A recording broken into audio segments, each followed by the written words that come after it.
Yes, students, we are just continuing our previous chapter, retirement and death of a partner. और आपको पता है last class में अपन ने पढ़ा था कि पार्टनर को अगर अपन को पेमेंट करना है तो लोन में डाल सकते हैं। आज अपन कुछ नया कॉन्सेप्ट पढ़ते हैं कि अगर कोई पार्टनर रिटायर्ड होता है तो उसके केसेस के अंदर गुडविल का कैसे एडजस्टमेंट करना है, प्लस अगर कोई उसको अमाउंट ड्यू है और वो अगर पे करना है तो वो किस बेसिस पे पे करना है। ठीक है, तो हमारी बुक का जीपीएच का ये क्वेश्चन नंबर 26 है। क्वेश्चन नंबर 26 अपन पढ़ने वाले हैं, तो देख लीजिए। A B and C were partners in a form sharing profit and loss in the ratio 1/2, 1/3, 1/6। जैसे अपन को ये समझ में आता है तो अपन इसका रेशियो कैलकुलेट कर लो। तो अल्टीमेटली आपको पता है कैसे कैलकुलेट करना है, तो रेशियो हो जाएगा 3:2:1। ठीक है, ये चीज़ हो जाएगी। अब इसके बाद क्वेश्चन अपन को ऐसा बोल रहा है दैट बैलेंस शीट दे रखी है, लाइबिलिटीज अमाउंट, असेट्स अमाउंट दे रखा है। अब क्वेश्चन ने क्रेडिटर दे रखा है, बैंक ओडी दे रखा है, रिजर्व दे रखा है, ढेर सारी चीज़ें दे रखी है। अपन स्टार्ट करते हैं हमारे क्वेश्चन को एडिशनल इन्फॉर्मेशन से।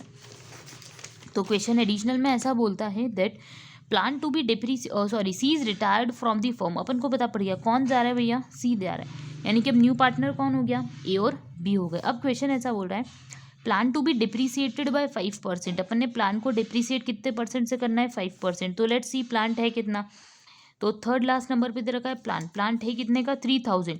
3000 का 5% होता है 150। 5% होता है 150। 3000 का 5% कितना होता है, 150। तो अपन लिख देते हैं यहाँ पे फटाफट से। प्लांट डिप्रिसिएट हो रहा है, सॉरी प्लांट की वैल्यू रिड्यूस हो रही है, तो इससे क्या हो रहा है, तो हमारे असेट्स रिड्यूस हो रहे हैं, तो डेबिट में लिख देंगे टू प्लांट अकाउंट 150 रुपीज़। और इसका सेकेंड इफेक्ट अपन जो है वो कहाँ पे दे देंगे, प्लांट के अंदर से इतना वैल्यू रिड्यूस करके। बेटा आप चाहो तो लिख सकते हो, मैंने यहाँ पे डायरेक्टली लिख दिया है। प्लांट जो है वो अल्टीमेटली लिख दो आप 3000 रुपीज़ से, और इसमें से माइनस कर दो अपना डिप्रीसिएशन कितने रुपए का है, 150 रुपीज़ का है, तो अल्टीमेटली 2850 आ जाता है। सेकेंड एंट्री अपन को ये बोलता है second adjustment, stock in hand to be appreciated by 10%। Stock जो है वो 10% से एप्रिसिएट हुआ, तो स्टॉक हमारे पास है कितना, स्टॉक के थर्ड नंबर पे दे रखा है 17,000। 17,000 का 10% एप्रिशिएट हुआ, यानी कि ये चीज़ अपने पास रिवैल्यूएशन में कौन सी साइड पे जाने वाली है, क्रेडिट साइड पे। तो अपन लिख देते हैं बाय स्टॉक अकाउंट 17,000 का 10%, यानी कि 1,700 कौन सी साइड, क्रेडिट साइड। साइमल्टेनियसली इसका सेकेंड इफेक्ट भी दे दो, तो बैलेंस शीट में अपन स्टॉक को लिख दो बड़ा करके। 17,000 था, 1,700 ऐड हुआ, यहाँ पे था 17,000, इसमें 1,700 ऐड हुआ, तो अल्टीमेटली हो गया 18,700। आगे क्वेश्चन अपन को ऐसा बोल रहा है that reserves for doubtful debt is to be created 5% on debtor. हमको डेटर पे कितना रिजर्व क्रिएट करना है, 5%। तो देखो हमारे पास डेटर कितने हैं, 13,000। 13,000 का 5% कितना होता है, 650। ये तो आपको पता ही है, तो अपन निकाल लेते हैं। डेटा पे प्रोविजन क्रिएट किया, यानी ये चीज़ डेबिट साइड पे आने वाली, क्योंकि इससे असेट्स रिड्यूस हो रहे हैं। तो 2 PDD करके लिख देते हैं अपन। 13,000 का 5% would gives us 650 rupees, that's it.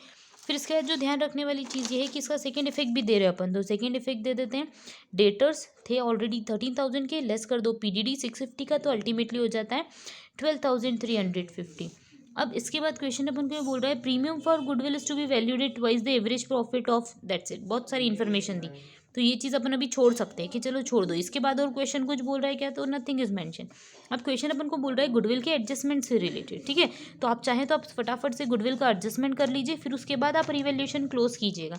ठीक है, तो क्वेश्चन ऐसा बोल रहा है कि premium for goodwill is to be valued at twice the average of annual profit, sorry twice the average of the annual profits calculated on the basis of 5 year. मतलब यहाँ पे क्वेश्चन ने डायरेक्ट गुडविल नहीं दी, हमको बोला कि आप calculate करो, तो अब अपने पास आ जाता है गुडविल वाले चैप्टर का क्वेश्चन पॉइंट। तो गुडविल अपन को ऐसा बोलती है कि आपको क्या करना है, गुडविल कैसे निकालना है, एवरेज प्रॉफिट के बेसिस पे, बट 2 ईयर्स परचेजिंग होने चाहिए, और आपको 5 ईयर्स का प्रॉफिट दे रखा है, दैट्स इट। तो अपन लिख देते हैं फॉर्मूला, मतलब जो आपको पता है ना, अपन ने पैरेलल वर्किंग करी, यहाँ रिवैल्यूएशन बनाया, यहाँ पार्टनर्स कैपिटल बनाया, यहाँ बैलेंस शीट बनी, और यहाँ पे अपन बनाएंगे एडजस्टमेंट्स, या फिर जो हमको वर्किंग नोट बनाना है, तो अपन लिख देते हैं calculation of goodwill upon first working note में करते हैं। तो गुडविल कैसे निकालनी है, तो क्वेश्चन ने बोला है goodwill is equals to 2 multiply by average profit. Question ने ऐसा बोला है कि एवरेज प्रॉफिट को आप 2 परचेजिंग ईयर उससे मल्टीप्लाई करोगे तो गुडविल आएगी। Now the formula for average profit, अब एवरेज प्रॉफिट निकालना पड़ेगा, तो एवरेज प्रॉफिट का फॉर्मूला होता है total of profit divided by number of years. तो टोटल ऑफ प्रॉफिट देखते हैं, तो क्वेश्चन ने हमको दे ही रखा है टोटल ऑफ प्रॉफिट कितने, बाकी अपन पढ़ लेते हैं। क्वेश्चन ने बोला 2013 में 8,000 का प्रॉफिट हुआ, 14 में 13,000 का प्रॉफिट हुआ। अब आप बताओ लॉस होगा तो क्या हो जाएगा, माइनस। ये चीज़ ध्यान रखना है ना, अपन चैप्टर में पढ़ चुके हैं वैसे गुडविल में। 2015 में प्रॉफिट कितने का हुआ 7000, 2016 में लॉस कितने का हो गया 8000, 2017 में प्रॉफिट कितने का हो गया 10000। That's it. तो अपन देख लेते हैं, जो प्रॉफिट है लास्ट 5 ईयर्स की वो प्लस कर दो और जो लॉस है उसको माइनस कर दो। तो देखते हैं अपने पास टोटल ऑफ प्रॉफिट आता है कि 13 के अंदर प्रॉफिट हुआ हमको 8000, फिर 13,000, फिर 7000। अब यहाँ पे अपन को लॉस हो गया, तो लॉस को अपन 8000 माइनस कर दिया, प्लस कर दिया 10000 और डिवाइड करो टोटल से 5 से। ठीक है, तो अल्टीमेटली यहाँ की टोटल जो है वो डिवाइड करने पे अल्टीमेटली आ जाएगा हमारे पास 6000, यानी कि इधर की जो टोटल आएगी वो आएगी 30,000 और उसको डिवाइड करेंगे 5 से तो आएगा 6000 और 6000 हमारे पास हो गया एवरेज प्रॉफिट। तो अब एवरेज प्रॉफिट की जगह पे यहाँ पे लग सकते हैं, तो गुडविल आ जाएगी टोटल 12000। दैट्स इट, यानी कि 2 × 6,000 इज इक्वल्स टू 12000 अपने पास गुडविल हो गई। अब देखो कैलकुलेशन करना है अपन को कि जो पार्टनर जा रहा है उसका शेयर निकालने के लिए गुडविल में। तो कैलकुलेट करते हैं सी शेयर ऑफ गुडविल के, सी का शेयर कितना है गुडविल में। तो आपको पता है किसी भी पर्सन का शेयर निकालना तो क्या होता है फॉर्मूला, टोटल जो भी अमाउंट हो मल्टीप्लाई कर दो उसका जो भी प्रोपोर्शनेट शेयर हो। तो total of value would be 12000, total value of goodwill is 12000, तो 12000 मल्टीप्लाई बाय सी का शेयर कितना है 1/6। अभी अपन ने क्वेश्चन में देखा था, स्टार्टिंग में लिखा था। तो अल्टीमेटली आ जाती है गुडविल कितनी की 2000 की। अब आपको जो ध्यान रखना है वो ये कि हम गुडविल जो है उसको एडजस्ट करने वाले हैं। तो गुडविल को कैसे एडजस्ट करते हैं, गुडविल को एडजस्ट करते हैं गेनिंग टू सेक्रीफाइसिंग में। जनरल एंट्री क्या बनाते हैं, गेनिंग टू सेक्रीफाइसिंग। बस अभी इतना करके आप लोग ध्यान रखिएगा कि गुडविल को आपको एडजस्ट करना है 2000 रुपीज़ की। ठीक है, तो अब सबसे पहली चीज़ जो आपको ध्यान रखने की अब आती है माइंड में वो ये कि आपको ये पता होना चाहिए कि कौन सा पार्टनर गेन कर रहा है, कौन सा सेक्रीफाइस। जैसे आपको पता है अपन ने पिछला क्वेश्चन जो है अपन ने जो न्यूमेरिकल सॉल्व किए थे उसके अंदर अपन ने देखा था कि गुडविल को अपन ने कैसे एडजस्ट किया था। तो बस वही लॉजिक लगाते हुए आप जनरल एंट्री बना लीजिए, आप कैपिटल अकाउंट में इजीली डाल पाएंगे। जनरल एंट्री क्या हो जाएगी, गेनिंग टू सेक्रीफाइसिंग, यानी कि गेन कौन कर रहा है, ए और बी कर रहे हैं। ठीक है, तो ए कैपिटल अकाउंट डेबिट, ए का अकाउंट डेबिट हो जाएगा, बी का अकाउंट डेबिट हो जाएगा और टू सी कैपिटल अकाउंट जो गेन कर रहे हैं वो डेबिट और जो सेक्रीफाइस कर रहा है वो क्रेडिट हो जाएगा। टू सी कैपिटल, ए की कैपिटल डेबिट, बी की कैपिटल डेबिट। अब उनके लिए रेशियो क्या होगा, तो आप लोग कैलकुलेट करोगे जब रेशियो, तो जो हमारा अगर क्वेश्चन में एक मैं शॉर्ट ट्रिक बता देती हूँ आपको। देखो शॉर्ट ट्रिक ऐसी होती है कि हमारे पास प्रॉफिट शेयरिंग रेशियो है 3:2:1। अब जा कौन रहा है, सी जा रहा है। तो अब न्यू रेशियो हमारे लिए कितना हो गया 3:2।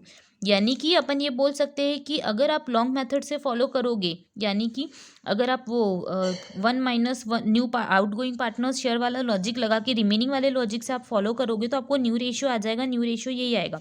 अब ओल्ड और न्यू के बीच का जो डिफरेंस आता है उसी को अपन देखते हैं।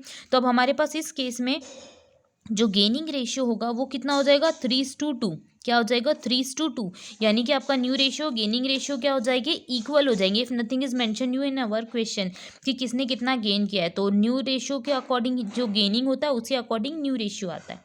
ठीक है, ये एक शॉर्ट ट्रिक थी, बाकी आप इसको लॉन्ग मेथड से भी कैलकुलेट कर सकते हो, कोई दिक्कत नहीं है। तो अपन को पता पड़ गया कि हमारी जो गुडविल है वो एडजस्ट होने वाली है 3:2 के रेशियो में। तो अपन ये जो 2000 है इसको किस रेशियो में डिवाइड कर देते हैं, 3:2 के रेशियो में। कौन से रेशियो में डिवाइड कर देते हैं, 3:2 के अंदर।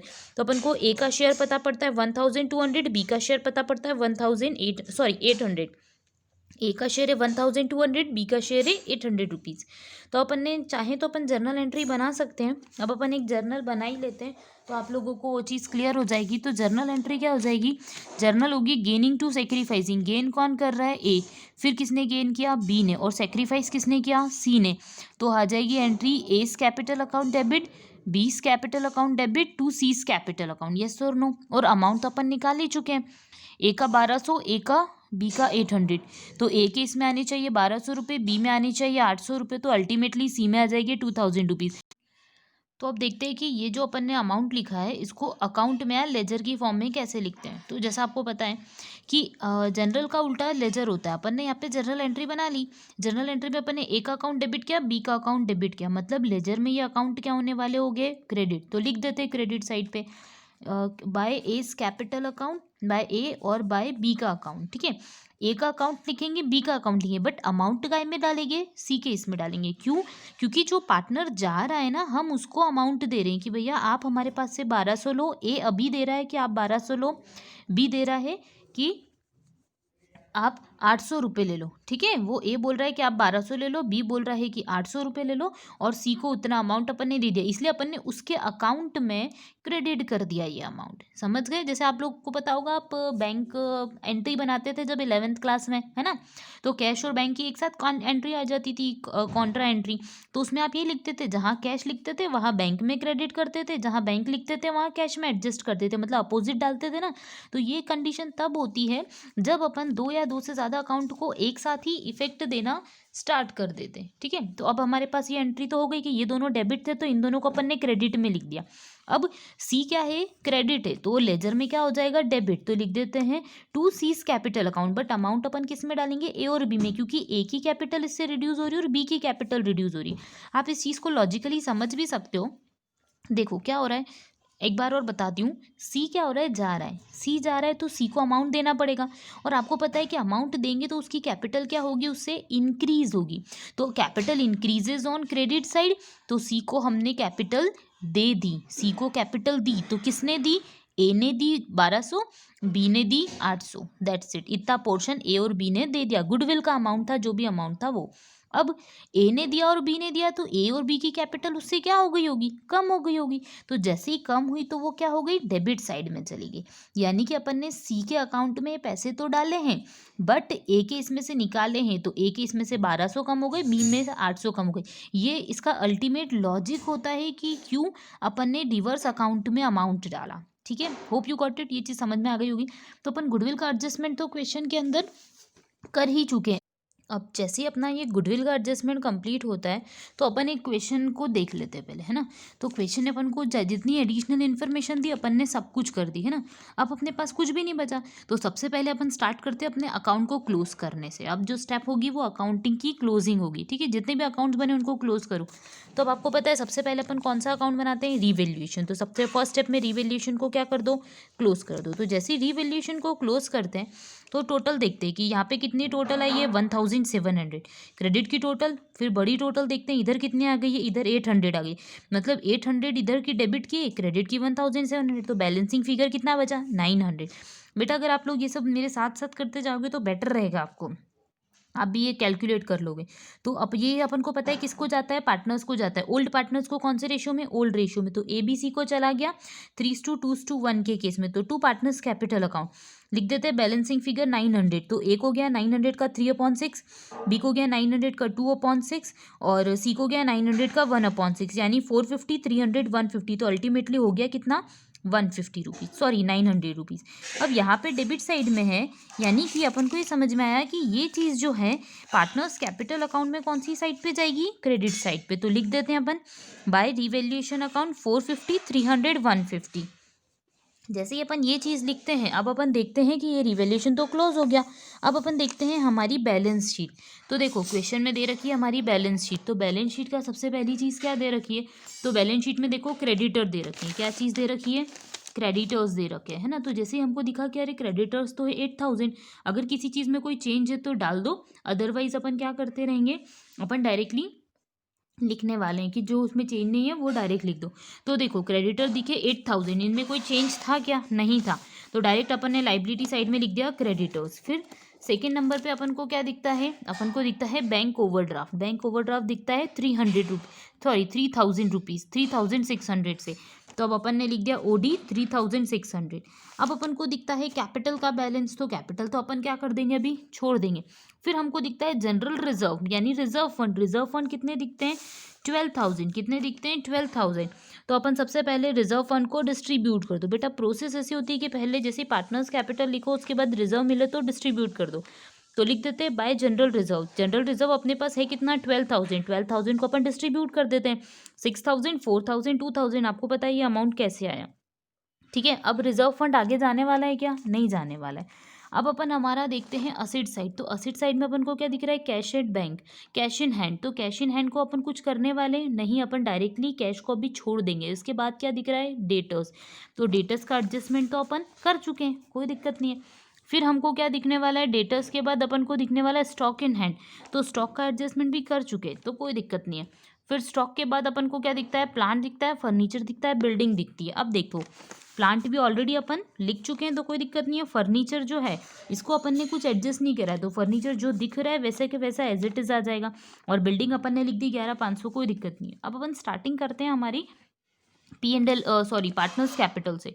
तो जैसे ही हम पार्टनर्स कैपिटल देखते हैं तो अपन को पता पड़ता है पार्टनर्स कैपिटल को अपन को क्या करना है, क्लोज करना है। क्या करना है, क्लोज, है ना। तो पार्टनर कैपिटल को जैसे अपन क्लोज करते हैं तो अपन को पता पड़ता है कि जो भी पार्टनर आउट गोइंग है उसको या तो अपन को कैश में देना है या तो अपन को लोन में देना है। तो अब क्वेश्चन में देख लेते हैं क्वेश्चन क्या बोल रहा है।